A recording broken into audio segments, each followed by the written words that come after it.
At sa ibang balita, iniharap sa media sina Cedric Lee at Zimmer Raz 2 araw matapos silang maaresto kaugnay sa kasong serious illegal detention isinampa ni Bong Navarro. Pinaghahanap pa rin ang akusado, kabilang na po si Denise Cornejo. At natutok si John Consulta.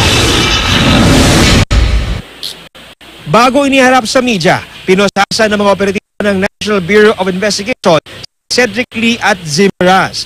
Panayam ng GMA News, aminado ang dalawa na nibago sila sa loob ng NBI Detention Center. Pero maayos naman daw ang trato sa kanila.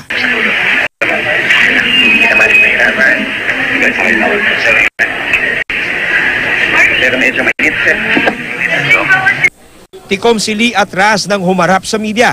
Naaresto sila noong Sabado sa Oras East Samar sa kasong serious illegal detention at grave coercion kaugnay sa pamubog umano sa actor-host na si Bong Navarro. Aminado NBI, naging madulas ang dalawa dahil tinulungan daw ang mga ito ng ilang residente, kabilang ang isang minor na edad na nagsilbi raw pater ng mga ito. Inamin nila na nagtagatingin nga sila sa labas nung meron silang out, babae, bata. Nakita namin nung papasok na kami, tumatakbo. Pulis!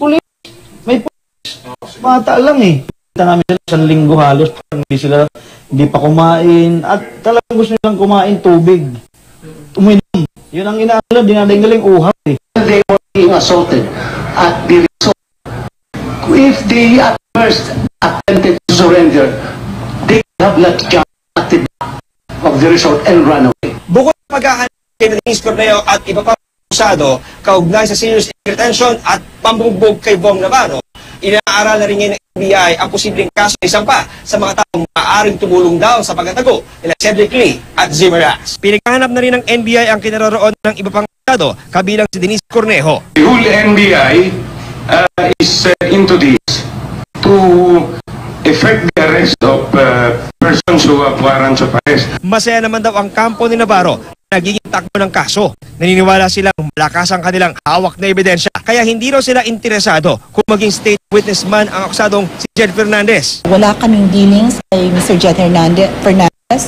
We had not have the opportunity to look at his supposed testimonies. We are very confident about our case, with or without this supposed state witness. Humarap din kanina si Lee sa Department of Justice para naman sa preliminary investigation sa kasong tax evasion na inihain sa kanya ng Bureau of Internal Revenue. Nasa 184.47 million daw ang atrasong buwis ni Lee. John Consulta, nakatutok, 24 oras.